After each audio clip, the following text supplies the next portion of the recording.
Hello, আসসালামু আলাইকুম। M তাসেল ব্লগে আপনাদের সকলকে স্বাগতম। আপনারা জানেন, আপনারা দেখতেছেন কয়দিন যাবতই হচ্ছে নিম্নচাপের প্রভাব পড়তেছে মেঘনা নদী। আজকে দেখলাম খুবই উত্তাল, খুব প্রচুর পরিমাণে বাতাস।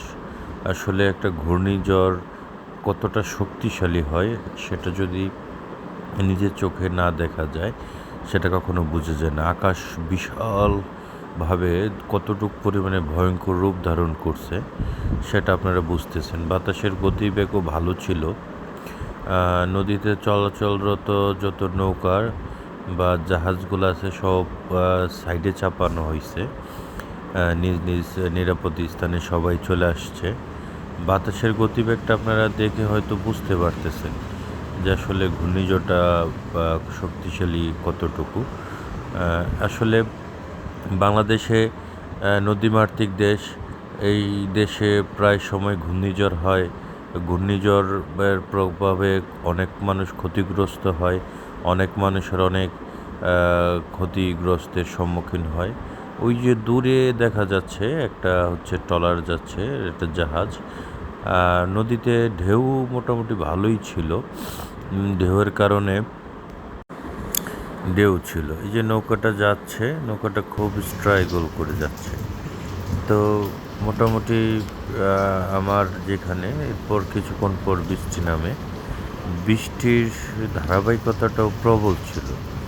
আর এরকমভাবে বৃষ্টি নামাটা, বৃষ্টির মুহূর্তটা খুব জোরালো বাতাস, বৃষ্টি খুব প্রকট ছিল।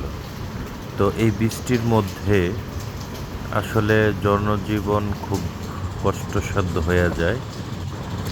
এটা হচ্ছে আমরা যেখানে আছি তার এখানে খুব বৃষ্টির একটা জোরালো প্রভাব, বাতাস, আশেপাশে সমস্ত নৌকা সবই বন্ধ। তো আমরা আসলে যেখানে দাঁড়িয়ে আছি এটার সামনের অংশ হচ্ছে দোকানপাট। দোকানপাটের রাস্তায় খুব পরিমাণে জমে গেছে, পানি জমে গেছে। আমি বারবার এই দিকে দেখাচ্ছিলাম, মানে আকাশের যে রূপটা বা আকাশের যে ভয়ানক চিত্রটা, কালো অন্ধকার করে বৃষ্টি নামছে, বৃষ্টি ঝরতেছে। ওই দূরবর্তীতে দেখা যাচ্ছে একটা জাহাজ খুব বাতাসের সাথে স্ট্রাগল করে যাচ্ছে। তো এই ছিল ঘূর্ণিঝড়ের যে ভয়ানকতা, সেটা আপনাদের সামনে তুলে ধরে।